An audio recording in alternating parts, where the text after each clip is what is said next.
Good afternoon, good evening, everyone that's logged on to the webinar today with Richard Cheetham. The theme of our session is improving skill acquisition through deliberate practice.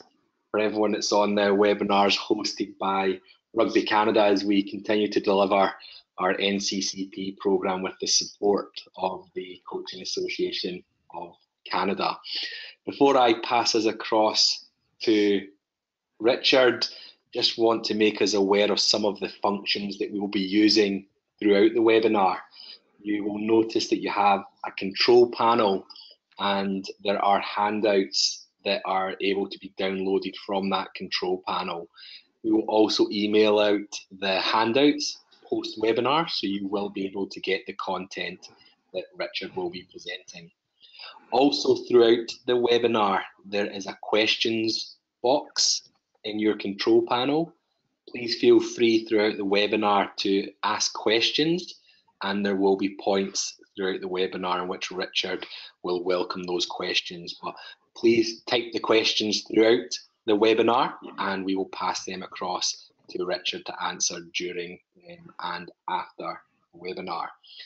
Thank you very much for everyone that has logged on, and I will now pass you across to Richard Cheetham. Thank you. Thank you very much, Paul, and good evening, everybody, or good afternoon, or good morning. I appreciate there's people in various different time zones, so thank you very much for logging on. And for the next hour, we're just going to look at improving skill acquisition through deliberate practice. Just a couple of things on the first slide that you see is my email address and the Twitter account. The email, both are there really for should you want to have any questions or resources that haven't been available today, or that questions you might want to ask afterwards, please feel free to contact me after that. So it's not just the 1 hour session. If there's things that you want to follow up with, please do so. So what I've done is put together a session that works through the stages of deliberate practice, and I'll give you the rationale behind why sort of really consider this an area of coach development. Much of the work that has been read about deliberate practice and the origins of the 10,000 hour rule, which had come from music, I was really interested in how I could put it into context. I hadn't really seen anything that said this is a practice session design where the concept has been built upon deliberate practice. Lots of theory and not much applied practice. And as a coach and coach educator, I wanted to see if I could try and provide a greater insight through an applied practice model. So this is the approach for this evening. What is deliberate practice, which is an approach to coaching and training. It's both mentally and physically demanding, which is important because when we look at areas of intensity, that is, and great concentration, that is not just the physical fatiguing, but the mental fatigue, and it's the greater understanding of how we then need to moderate that intensity and allow the mental and physical side to recover before we challenge the participants again. It's about the attainment of expertise, encouraging participants to get better. The origins, I suppose, for me when I was reading about deliberate practice had come from the background of musicians getting better. Those very often were pianists, violinists, from what I'd read, and that was a lot of time those people had spent on their own, practicing and honing their skills. But it's important that obviously those involved in rugby, and I know there's some people who are logged on from individual sports, but also this is about improving the performance of teams and individuals. And the final part, which is the applied practice, was, well, what does this look like? How can I provide an appropriate session for the age group that I'm working with, for their level of ability, for their aspirations, the recreational participant to the ones who aspire to go further. And I've got guided by key practice elements. So it's like I regard it as a recipe that had 10 ingredients. And the 10 ingredients which I'll reveal throughout the session are ones which hopefully will give you some guidance as to, if I'm putting a session together, what are critical aspects that will drive that design. This is the model that goes with alongside deliberate practice, which is called the zone of proximal development. So what does this mean? The outside of the circle is somebody who is new to the sport, unfamiliar with the skill requirements, and we want to progress to the inner circle where we've got a much more self-guided, much more aware, much more competent participant who that coaching process has reached a lot of that level where they can do the skills we set them, provide their own self-reflection and feedback, and perform at a higher level. So it's a gradual exposure to the skills to reach that middle stage. I appreciate not everybody's from Canada, but I thought it'd be quite useful to look at one of the great Canadian athletes of all time, the greatest ice hockey player of all time. And if you read the text through, this is from a book, The 2-Second Advantage. And for me, this is the athlete who is the finished article. He could anticipate anyone in the game. Think a performance like baking a cake. Other players were seeing the flour, the eggs, all the ingredients, and how to put them all together to make a cake. Gretzky just saw a cake. And I thought that's a wonderful review of Wayne Gretzky, an elite athlete. But I also want to know, so how do you get there? How do you get to such level of expertise?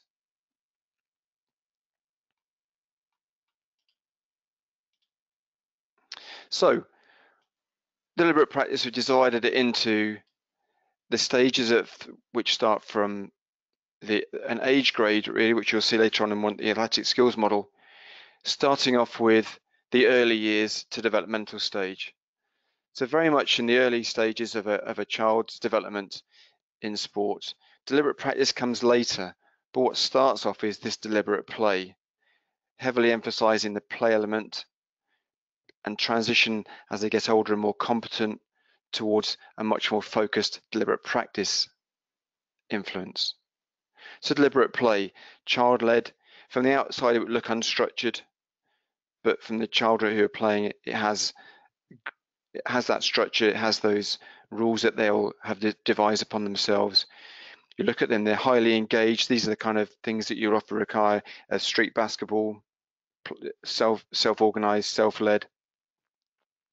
Developmental, there's always progression, a lot of enjoyment, informal, no referees, no sort of boundaries, the ones that the child sets themselves, but essential, and this is the important point, this deliberate play is essential in the element of skill acquisition and moving forward to deliberate practice.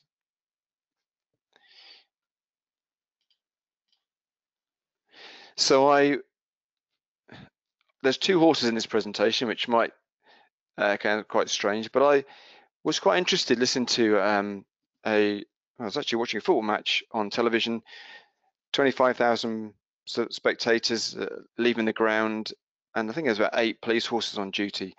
And I grew up in a rural area, and I knew that horses, when I was going to cycle around, they could be very, very unpredictable animals, sometimes highly strung, certainly from the road. And I was thinking, how do you get from this stage to being amongst 25,000 rowdy football supporters and still being able to perform? How do you get from one stage to the other? And I asked somebody who's involved in training of police horses, and they said, we work on gradually building exposure to challenges based upon their stages of development. And I thought it's very similar to development of a participant in sport. Gradually exposing them to the challenges that they're going to face later, maybe from small-sided games to the wider game, adding pressure, demanding greater skills, but knowing that there's been a good foundation on which those skills can build. So, for example, when one of the things about training the police horse was that it was opening and closing an umbrella in its peripheral vision. It might sound quite insignificant as that to you and I, but actually those are the things that are gradated exposures, gradually building those challenges to the horse. And I thought, well, how does that work? How could I apply that concept to the development of an athlete? So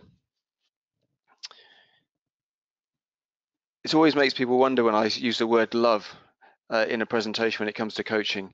But it's really important that we all start with a sport and engage with a sport and sustain our participation in sport through our lifetime because we love that sport.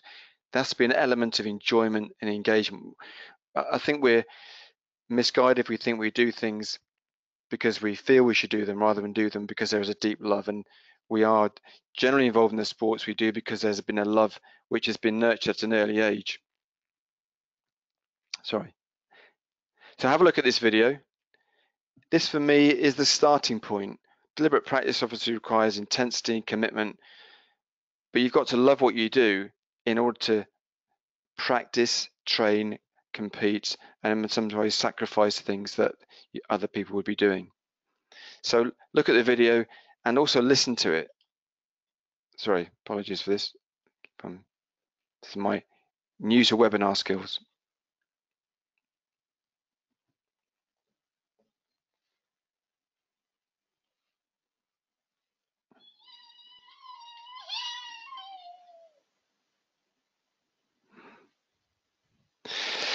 I couldn't ever tire of that. I'll play it once more, purely because it just reflects the starting point, the journey of a participant.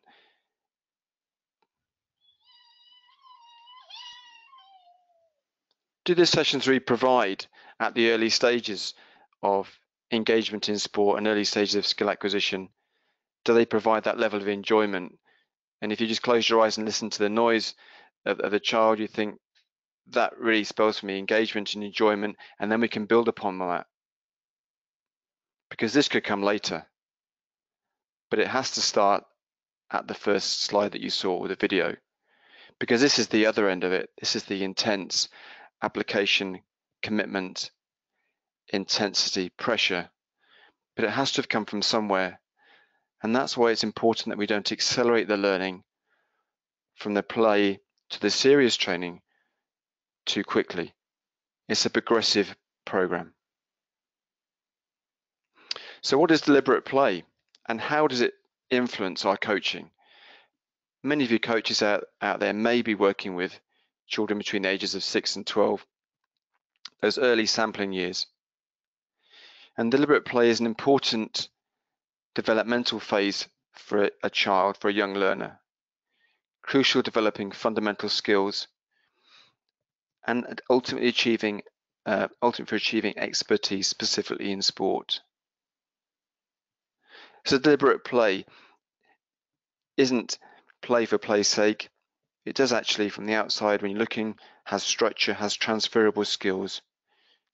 And look at children when they organise their games, how they organise them, how they're very inclusive, and what skills they learn from that can be learnt later. And so this model, very simple model, is where we have the child move to the adolescent and onto the adult.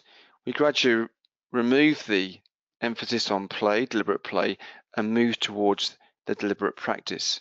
And I'll show you the model, the athletic skills model later on, which might give you some guidance into how we introduce that.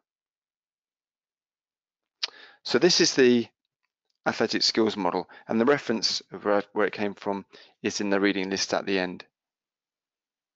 And if you look at the model, it says divisions of training time between deliberate practice and deliberate play according to age, and athletic skills model phases for boys and girls. So very simply, if we use a top diagram, as the child gets older and moves away from the basic athletic skills as they become more competent, the play aspect reduces, and the application of deliberate practice, honing those skills, increases. Until we move into those advanced athletic skills around about 12, 13, 14 onwards. But we've had the foundation built earlier. So what does this imply for practice session design? From my experience as a coach educator with the RFU in England, Rugby Football Union, is that sometimes coaches can be a little bit reluctant to include aspects of play, and there's a heavy emphasis on skills. Play can hone skills, but it's that enjoyment and engagement you saw from that first video clip. It's very important that as we gradually increase the skills, we've also engaged that athlete, that child, with a very enjoyable experience in their early years.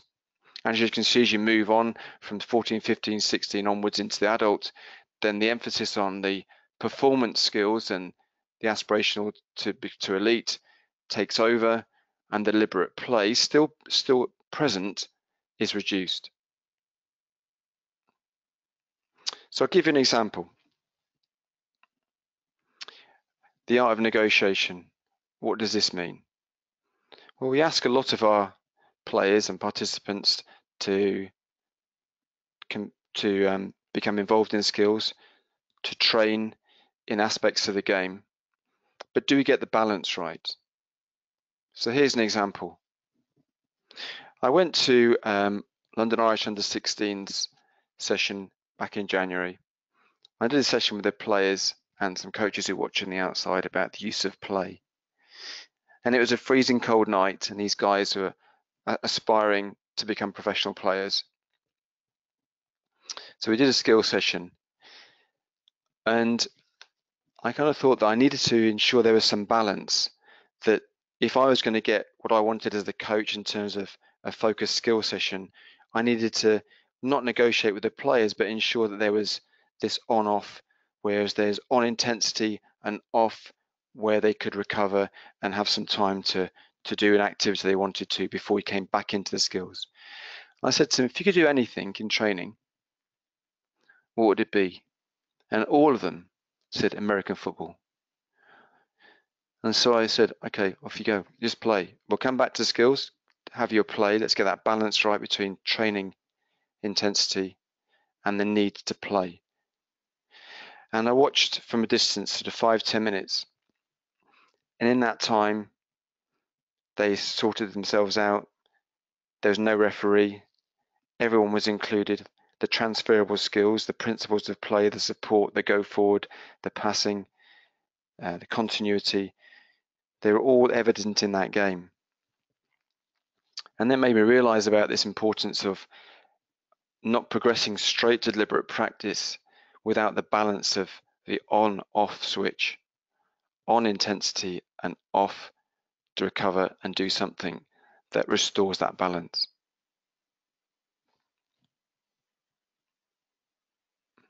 So I have a quick break, and I appreciate that Paul is managing some questions.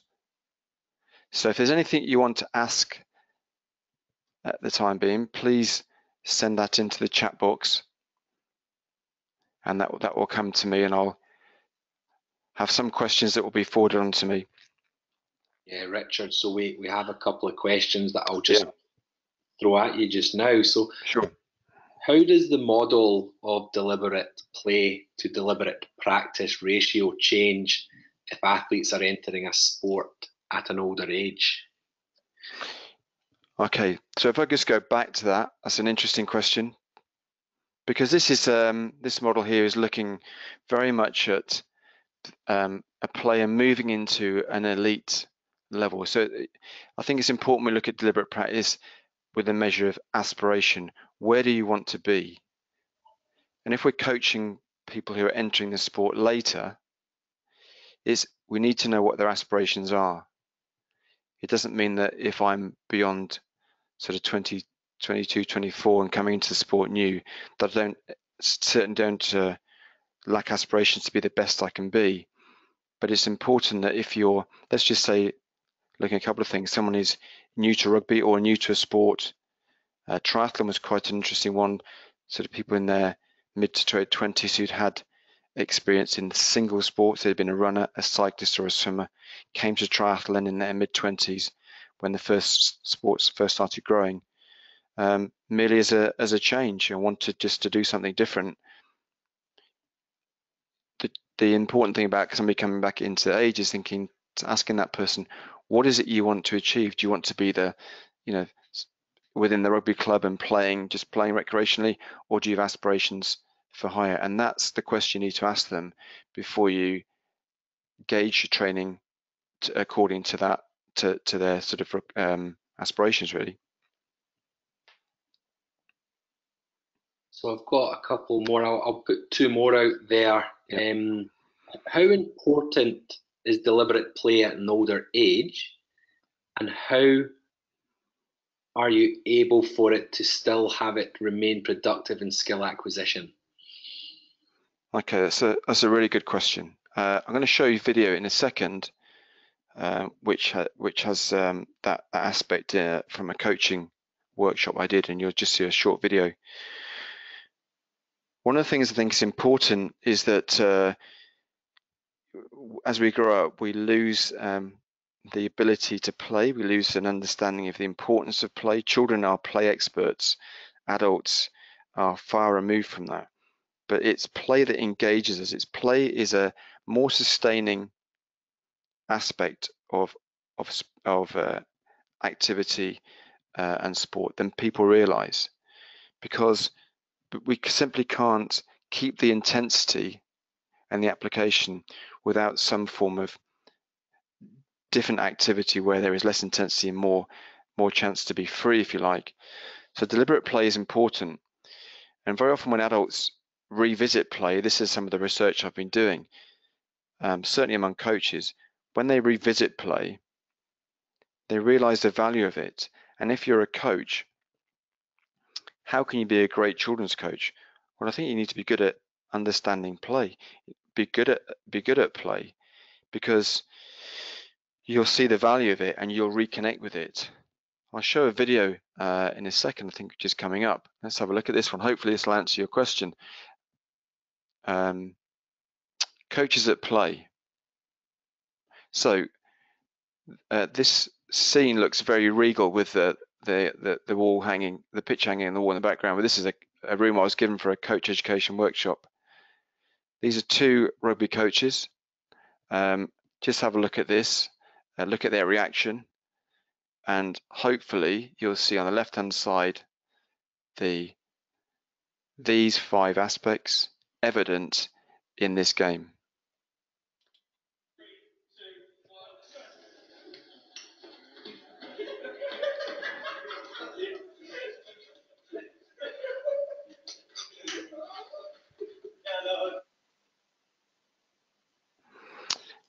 This wasn't taken in Buckingham Palace, by the way, this video. It looks like it's in a country house or a palace somewhere, but this was a workshop on play I did with coaches. I'll show that once again. Have a look at the 5, the transferable skills. For example, for me, it's reaction time and footwork. Sport specific, well, those skills are evident, essential in rugby. Engaging, enjoyable, I think that kind of speaks for itself. And developmental, well, where we go next, that's for the next video. Have a look at it once more and just see, maybe just have a different view on it. Have a look at the sort of participants themselves.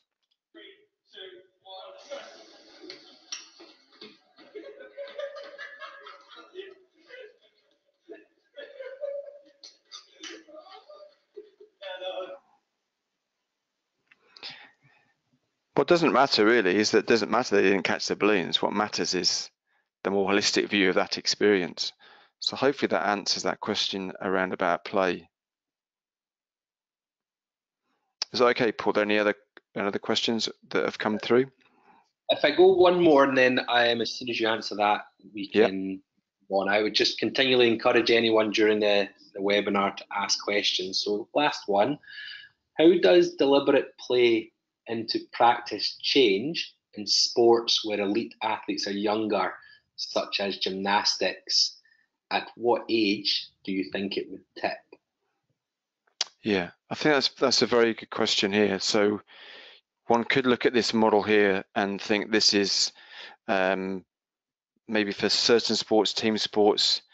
If you have early specialization sports such as gymnastics, in some cases well, not in some cases, but swimming, gymnastics, you could call them early specialization sports, where the emphasis on deliberate practice is greater. I appreciate this model is not sport specific, but I still think that whilst the shift of deliberate practice might be earlier within those particular sports such as gymnastics, I think it's important that we don't lose that element of play, because if you are looking at the demands required by those two particular sports, swimming and gymnastics, for example, I'm not saying they're the only ones, is that very often you want to ensure that those athletes stay in the sport for longer and don't lose that enjoyment which has been lost through intensity of training. The play aspect is still essential. And I have spoken to a student who is a swimming teacher and says, well, I'm not quite sure how to integrate play into swimming. But the important aspect is it's to use your intuitive feel. Have a look at the people who you are coaching. Don't think that play must be at the start, must be at the end. Have an intuition around about the groups that you coach and think, okay, we've trained hard, the skills have been developed, it's now time for a change of activity. And that's really where the expertise of the coach comes in.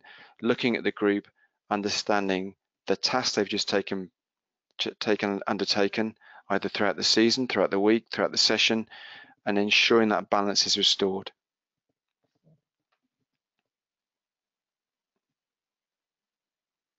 Thank you for those questions, and please keep them coming in. I found those questions really helpful in terms of certainly reflective on some of the experiences that I've been involved with in some of the research in play and coach education. You can look at this one more time when Paul shares the resources, so or try it at home. So these are so the next thing I did when I looked into the deliberate practice aspect was I thought, okay, I've read a lot, and I'd read a considerable amount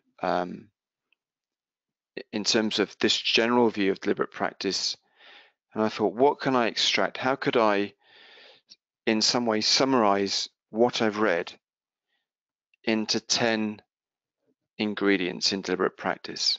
And how could I then take these 10, ensure that they were my guidance, they're my pillars, I call them the pillars on which I build practice sessions for the athletes, for the players that I coached. So I'm going to go through each of these 10, put them into context, and give you some idea of how these were applied into my coaching. Again, these 10 will be available when Paul makes the resource available to the coaches at the end. So I'm not sure if you are aware, it's just something I call a skills audit. So before I looked at my session design, let's have a look at 2 skills here. This is the Canadian Sevens team. So we can look at some open play, 3v3 out wide. You can think of the open play context, what skills are required there. On the other side, we've got the skill we've got the scrum. So 2 very different demands of the sport. So a skills audit says, in the one here, what's required? Evasion, footwork, there's defensive skills, passing under pressure, balance, some of the skills that will go into this situation here. With the scrum, the skills all looks very different from the front row, very different from the loose forwards at the back, very different from the scrum half. So these, analysing what I was coaching through a skills audit, thought, what is it required? Right, there's many things as I think will be essential in the coaching of those 2 to make the athletes and the players better. So I've spoken before about the on-off switch. Very often we think about the intensity of training. Do we ask athletes to work too hard for too long without a consideration of the mental and physical challenges, without taking that intensity off and restoring quality. I'm not going to give you a duration because I think that's down to you to look at your coaching groups, to have that intuitive feel about when the performance drops, when the engagement drops. I do a task called 5-meter chaos, where players work in a 5-meter square grid. I'll set them a scenario. It could simply overload defense, overload attack. There's 5 or 6 players in that 5-meter grid, and I'll set them at challenge. Now, the time on that task is really set normally between about 1 or 2 minutes. At the end of that 2-minute session, those players will be fatigued, tired, with a lot of pressure, a lot of decision making, a lot of handling, a lot of physical contact. Stop the session, break, and come back into it. Now, they can only work on that intensity for a short period of time. So there's plenty of time to stop, off and on, off and on. What are you using the off time? Well, this is a good time for feedback, good time for questioning, maybe some alternative activities, some lighter activities, as you saw with the London Irish session, a little game of American football. But it's important that we don't hustle players, don't demand that intensity without understanding their requirements. Because the minute that commitment intensity falls away due to fatigue, the quality is lost, and the quality of the session and the quality of the skill is lost. So think about commitment intensity. Be reasonable in the time which you ask players to work at the high levels for. So where did this come from? The example at the bottom is the 1992 Olympic medalist, Chris Boardman, Barcelona Olympics gold medal, elite cyclist, professional cyclist eventually, and world record holder for the hour. He's one of the first athletes to realize that the volume of training for cycling didn't need to be hours and hours, but needed to be quality. At one point, he was reducing his training time, and this is bearing in mind an Olympic gold medalist, down to 8 hours. And you'll see on the left, and this is really consistent with deliberate practice, the quality of the practice is not how much training, but how well the practice was developed. And look on the right side, which I think is a really good example of the opposite of that. Poor practice wastes time and gives a deceptive feeling of accomplishment. So I've been in the gym for an hour and a half. Could I have done that same session in 45 minutes? Just because people have turned up for a session doesn't mean there's been a quality outcome in that. There's been a level of learning, a level of skill acquisition, just because they've been there 90 minutes. Duration of time does not always fit with level of accomplishment. It's what you do in the time you've been given. So I use this as an example for players and for coaches to say, listen, being out on a winter's night, I'm sure Canadian coaches are familiar with that a lot more than the coaches in Great Britain, that it's going out for a quality experience and not thinking that duration is the measure of whether I've had a real honest session from the players. This is another section, is about stretching. Have I challenged players in that session? Can I honestly say that I arrived at the start and by the end of it, there was something that I wasn't able to do at the beginning, but I've tried to do it. I've been given that challenge. I've put comfort in comfort zone. Now, do I push players out of that comfort zone? How did I put a pressure situation where they were challenged and it's something they've not had before? Now, I put comfort in there is because it enables players to go into a performance environment much more comfortable. Having experienced that, I experienced that in training. I'm now more aware of it come to the competition. So it's actually not, it's trying to give players the challenges in competition in training. So they're more comfortable with that exposure. So it isn't new to them. They have experienced those pressures as much as possible in training. So how do we do that?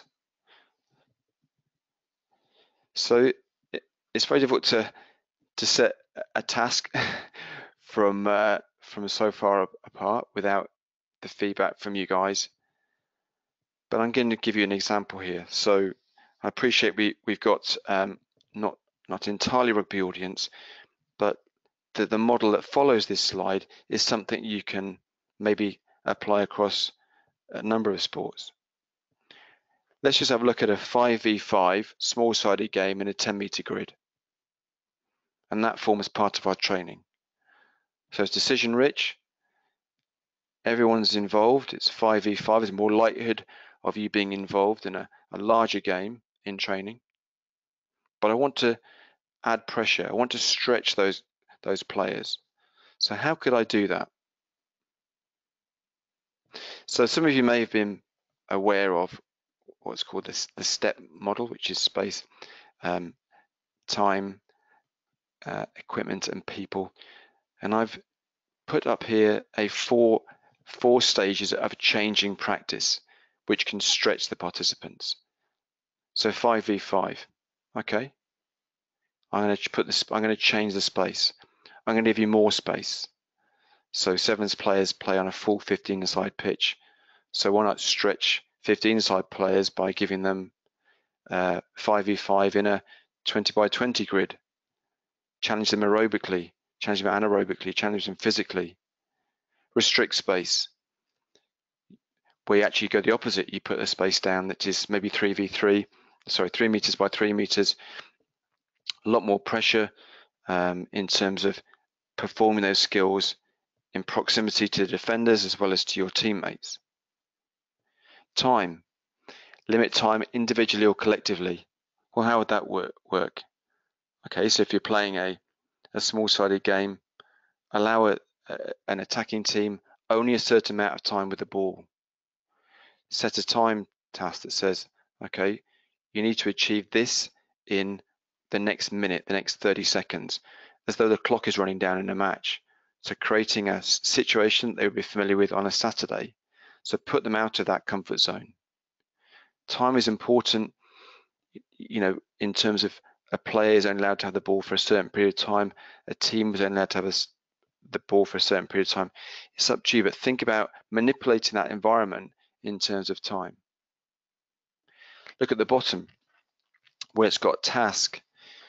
This is really important in player development at all ages, whereas the focus on specific game situations with a clear aim. Okay, so what we're going to say is it's not just about scoring tries. It could be about the time spent retaining possession, the number of tackles made, the number of meters gained in a certain period of time. So you can set a task around what it is you're trying to achieve as a skill, and that can orientate and focus that particular game you've set. That's really important in that one, because sometimes the first question that people get asked is, did you score a goal? Did you score a try? Well, this wasn't the purpose of the game. I achieved success, gained confidence, because the game was actually about reducing the space that a team had. It was about the number of completed passes we made in a certain amount of time, number of tackles we made, the accuracy of our passing, and those were the focuses on that game, which is a really interesting way of manipulating a training session. Look at the challenge. I think it's really important when we look at developing players that we sometimes go to, let's have a competition to see who. And I think that's okay, that has its place, but I quite like the importance of the challenge. Challenge stretches people. It challenges people to go one or two more than they've done before. So I've put down here, how many could you do if? In other words, I'm going to set you a challenge to do a particular task in this 5v5 game, and I want you to exceed it. Let's have a challenge. Let's have a simulated yellow card. Let's take the 5v5 down to a 5v4. or even a 5v3. Not because you've had 2 yellow cards, but because simply you found yourself in a particular part of the game where your players haven't come from a breakdown to support the players wider. So we have got an overlap. How would you cope with an overlap? And these options, by stretching the limits in practice, which is what deliberate practice talks about, pushing and challenging players and participants, is not just about scoring, it's actually about challenging them in lots of different ways. And that model, I believe, can be quite a good addition to a coach's toolbox.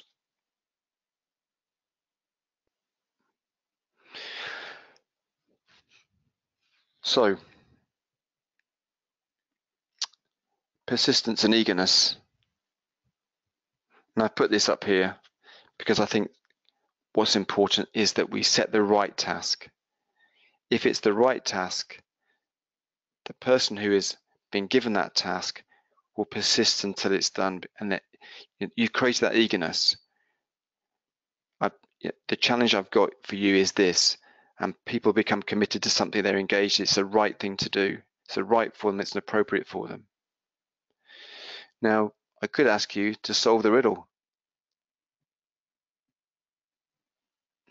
I'm not quite sure how persistent and eager you would be to do this. I'll leave that up. I'll leave that for you and give that to Paul for you to solve that story which is in front of you. It's a short story. It's just the beginning of it. I'm not going to give you any clues other than the one I've already given you. How long would you spend on that task before you said, okay, I give up? Or hang on a minute, I'm going to stick with this because I'm determined to achieve it. So if we look at the next one, this is one of my students. Have a look at this.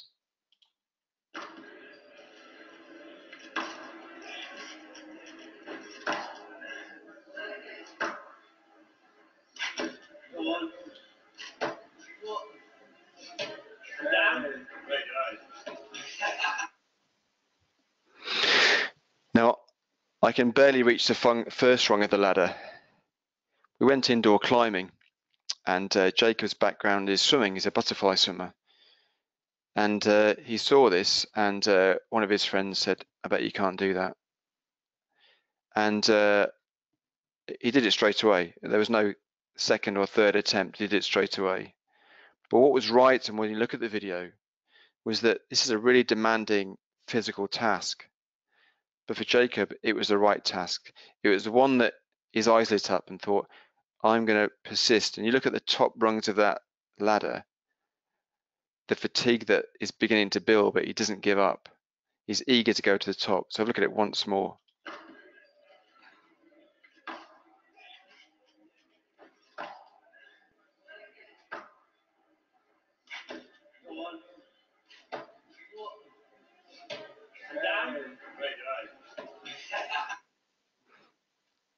So do we set the right tasks, the right goals?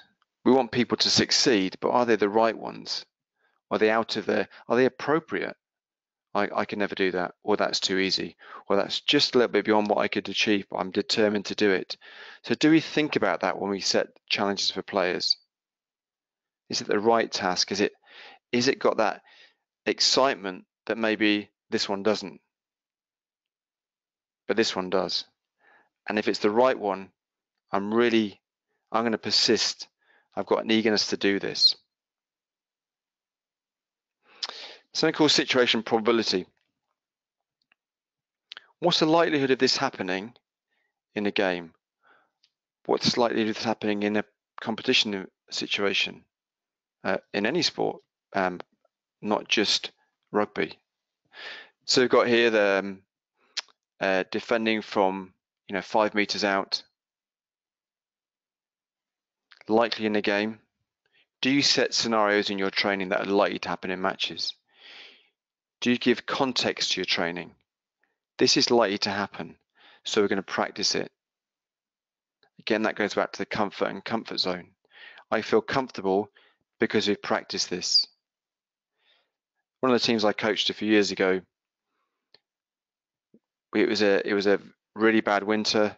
We knew the weather forecast was for rain for the rest of the week, and the pitch we were going to, a notoriously poorly drained pitch when we went to an away match. And when we trained on the Tuesday and Thursday night, we ensured that we worked on pressure where ball handling at close quarters, retention of the ball, handling the ball was essential. Where pressure meant we were less likely to lose the ball, because knew on Saturday that it would be wet, it'd be difficult to maintain the intensity without having an inevitable knock on. So we made sure that we trained for the conditions that we knew we were going to expect on the weekend. So how do you coach this scenario? But you've got to coach both sides. You can't just make it an attack focused session, because then the defense really has no role to play. You've got to make it an authentic environment, a realistic environment. We don't have passive defenders, we have active defenders and active attacking team to make it a real situation. So have we got a decision rich environment? If you look at this slide here, you'd want a situation here where everybody is alert. Everybody will have to make a decision, even the player who is away from where the ball is. So do we provide enough opportunities for players to make decisions? Now I'm hoping that my technical skills work here. I'm going to go off the slides onto a short video clip and back into this. I'd like you to look at the video. Just think how much coaching's taken place and what key coaching points were given in the film.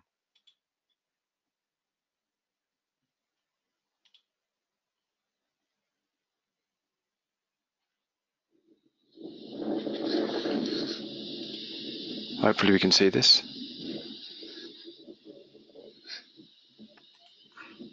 Is that visible, Paul? Yes. Okay. Thank goodness for that.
Thank you. Hopefully go back to the slides that will come up back onto the screen.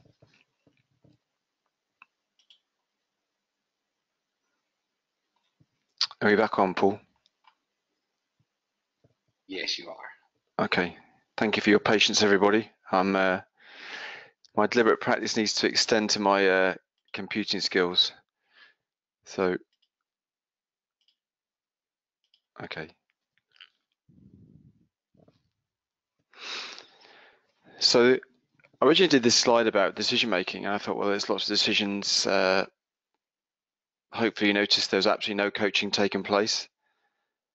There's nothing said, but what it was the right kind of challenge. The persistence and eagerness. So the child's first horse being used as a step ladder to the new horse with no saddle. It was the right kind of challenge. But there was the challenge for the child there to overcome that challenge by making their decisions. So do the environments we set people allow them to make their own decisions, to come up with ideas that we hadn't thought of? And that's where small-sided games, specific challenges can give people those opportunities. So we'll look at this slide here, and then we're going to go into some questions before we finish. So there's two halves to this slide here, feedback and guidance. And feedback and guidance are critical and deliberate practice. On the left-hand side, it's an exercise I did with some coaches about what do those words mean to you.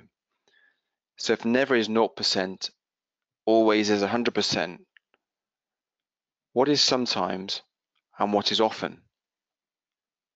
And the reason I gave this task, because I wanted coaches to be aware about the clarity and of the feedback given and the benefit of the feedback given.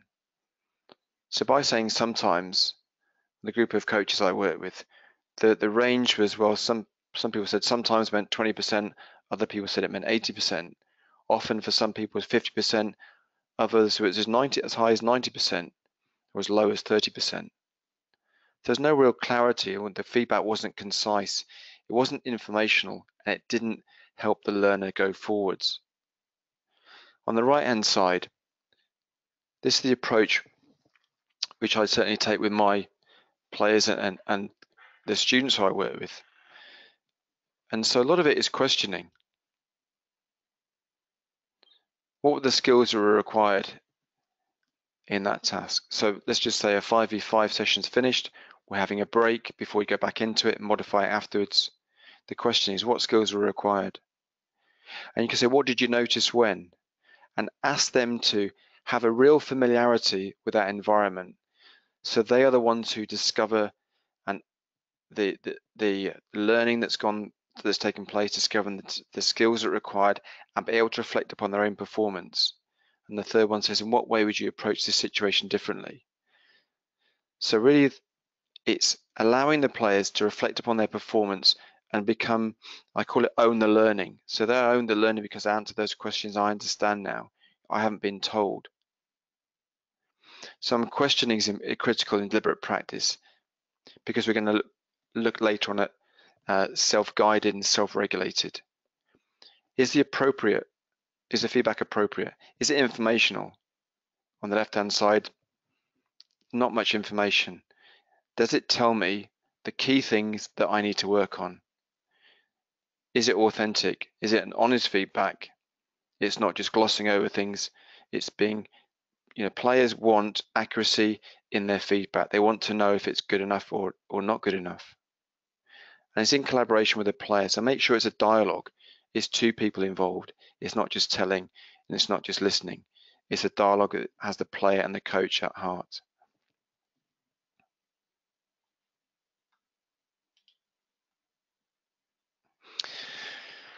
Certainly in closed skills, like conversions or line out throwing, something the player could practice on their own.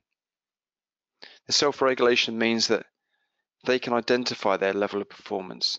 They can identify their achievement and their success, greater accuracy, greater distance, and they know the next steps. So it's important they're not entirely coach dependent. Deliberate practice is about being able to practice on your own at some point with an understanding of your own performance and not necessarily requiring external feedback. But that can only be done by developmental stage with coaches at an initial stage, guiding that learner through what was required and how their performance is and how they can understand how they can get better. So you've got a summary here of the session this evening. At the end of it, each of the 8 statements I've put in some of the elements of deliberate practice. As you match the complexity of the skills to the complexity of those in competition to ensure accuracy. Set yourself well-defined specific goals. So today, these determined outcomes are going to be these. Near maximal effort goes back to commitment and intensity you've seen in some of the video clips. We talk about stretching players.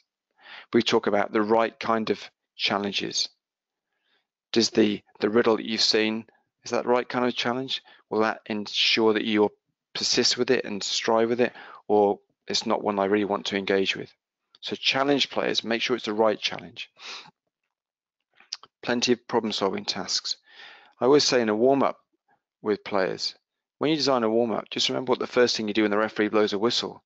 And they say, they say I run or I jump. I say, no, the first thing you do when the referee blows a whistle is you make a decision what to do.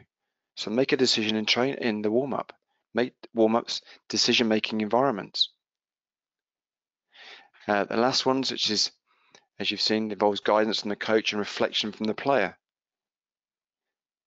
And then accuracy in performance, accuracy in feedback, and accuracy in skills.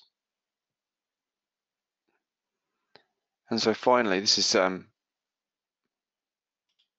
hopefully get down here. From professional cyclist, former yellow jersey in the Tour de France, David Miller. When he reflected upon his career in an honest reflection, he said, I'm an accumulation of all I have done, good and bad. And I thought that's an honest reflection upon how we get to be the level that we perform at, because what we have done cumulatively in our training. And the final one, which is for your reference, is some additional reading for you. The articles you might not be able to get, I'm happy to pass these on to Paul to forward on to you. A couple of books which I found really useful. High Performance Habits, Anders Ericsson's Peak. I'll also put up there the book by The Athletic Skills Model by René Wormhout, which came out this year, which I need to add to that list, which is where the Athletic Skills Model came from. So I don't know if, Paul, you've got any questions that we'd like to go through before we finish this evening? Yeah, absolutely. We'll start off with a couple of questions. So first one coming in, how often would you utilize closed skill development versus open in your approach? Okay, so that's a great question. A lot of deliberate practice in the early stages, looked at those closed skills, the individual, again, it comes out the musician, people being able to practice on their own. If it's within rugby, you look at positions of players. So if I'm a hooker, do line out throwing, a scrum half doing passing from the base of a scrum, a standoff or fullback, or one of the players doing the conversions or drop goals. I think it's important that you recognise that within those players 1 to 15 that all of them will have closed skill requirements. It's about blending that in to training. So what I've spoken about before is saying, if you arrive to training early, what are you doing in those first 15 minutes? If you arrive a quarter of an hour early, practice those skills you want to get better at before the team starts. Do you allow players to do those closed skills? So providing that training session has opportunities for players to practice closed skills in context, alongside the more sort of open skills sessions like team runs and so on. I think it's important that you allow players to do those skills at some point during that session. And very often the first 15 minutes, whilst you're waiting for players to arrive, where sometimes you watch people hang around and they have a social, which is important, integral, absolutely, but maybe say, look, this is an opportunity for you to work on your weaknesses, not your strengths. So trying to develop a culture in the team to do that.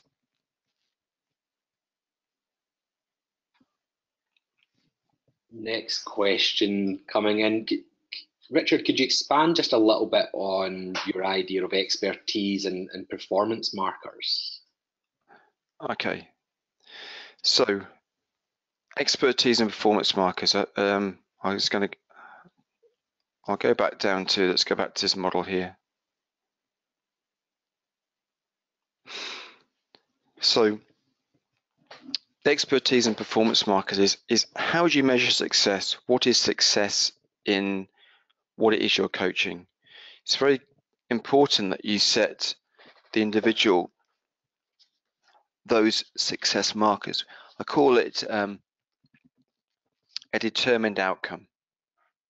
What is a determined outcome for the session, for the month, for the season? And measure that against the level of performance that player aspires to. So, for example, let's take a youth player, 14, 15, 16. Your level of you're looking at developmental level of the skill rather than reaching expertise, but it's the journey towards expertise. So making sure the expectations of that player at that time are appropriate for their level of development. And performance markers are important. It's setting someone goals. These are my expectations for you at this level. It's a dialogue with that player, so they know exactly where they should be on that journey, where they should be an appropriate level, and having something to strive towards. So as the training sessions are authentic and are engaging because you know the player knows they're taking them towards those level of expertise or performance markers that you've set them. So set them out with the player, set them out with the team, and make sure that they are appropriate for that level of development, because the worst thing is to set your expectations too high and then the performance becomes lower than those expectations. This is where confidence can be lost. Great, Richard. Another one is, when you do a skills audit, is it for each individual drill? And if so, is there a magic number of skills that you look to enforce each drill as to not overload the athletes? Yeah, again, that's a great question. Yeah, the word audit means there's going to be an indefinable list of things to do. If you look at those two pictures which are on the screen now, well, you could probably pick 10, 13, 14, 15 skills and demands from those players. I think what's important is you say, this session we're going to focus on, and clearly set, again, those determined outcomes. Look at them. So we look at the scrum on the right hand side, you might look at 3, you might look at body position, stability, application of power. You might, if you've got a live scrum, you might want to look at, make sure that there is no rotation, no one boring in, there's proper technique. So set those 3 parameters, but also be aware and make the players aware those are not the only ones. So again, I appreciate the skills audit is something for yourself as a coach to look at when you analyze something, and I think coaches need to do that. This is where fundamental movement skills and the attention to those sometimes gets lost. I've been aware that sometimes on education courses, coaches say, well, I've got the technical, and I've got the fundamentals. How do I find the time? Well, you can blend them in. There's opportunity to put them in and make observations on those. So a skills audit is really one for the coach to think, have I given those players an opportunity to develop all the skills that this task requires, but not over one session, but over that season?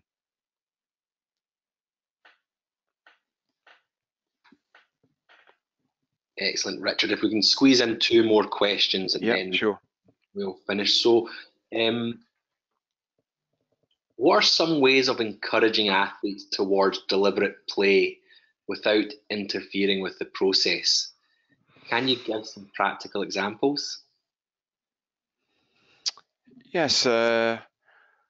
So sometimes, let me see if I can interpret the question right. I wonder whether athletes think that play time is not learning time. and they should be on task. So I don't know for sure if that's the question. If you read the question out to us again, Paul, I'll see if I make sure I got the clarity in that. Oh, I'm going to ask the person to retype the question in, so I'll move on to the next question. Okay, yeah. Back. What are your thoughts on how transferable skills developed without defence or pressure are to playing the game? Okay, transferable skills without defence or pressure. So I'm going to try and see if I can interpret that again, that question rightly. I'll give an example, Richard. Sorry. Yeah. So, yeah. Is performing passing lines with a purely technical focus a valuable use of your time?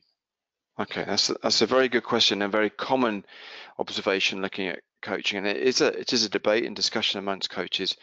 Do I provide unopposed passing, dare I say it, drills? Do I provide unopposed passing sessions? Do I provide passive defence, or do I provide an active defence? Well, I think that's a challenge developmentally for people young to the game who are learning how to pass, and the fact that you could put pressure on those passes which could not allow that skill to develop. However, at some point they are going to have to pass with a defence coming towards them. So I think it's about, one of the things I do with the adult coaching on the coaching courses is we pass amongst one another in a busy environment where the passing skill has those peripheral vision requirements of players around you. We're passing to one another. There's not an active defense, but one exercise I use is basically passing to one another in a 5 meter grid where there isn't a perceived defense or attack. Everybody passing to one another. We're passing. The pressure is just an awareness of other people and having to hold the ball until there's a space, but not a formal defense. But I think it's important that we talk about providing authentic environments. We need to ensure that when we teach those passing skills that there is some realism in that, and just like the police horse, gradually expose that pressure. It doesn't mean we do a 3v3 with an active defense where inevitably that skill can fall apart. It's being intuitive of saying, okay, well, pressure for me is to do it in a smaller space. So I think it's important as you go through the age groups and you go through the stages and set them enter competitions that we move towards as early as possible some form of active defense to make sure that passing is authentic and we are preparing the players for that environment. Richard, lots of questions coming in, but we have to stop it at some point. Just like to thank Richard for taking the time to deliver this webinar on improving skill acquisition through deliberate practice. For all the participants that are logged on, we will email out the resource and some of the videos as well, and that should come out in the next 48 hours. We'd also like just to continue or thank the CAC for the continued support of our NCCP programme as we strive to support lifelong learning and put on more professional development opportunities. And we will be hosting another webinar with Richard next month.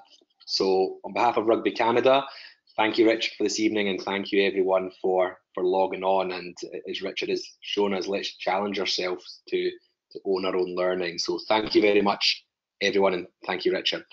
Yeah, thanks, Paul, and thanks to coaches who've taken the time to log on. And if I can be of any help beyond this, then please email me, and I'm happy to help.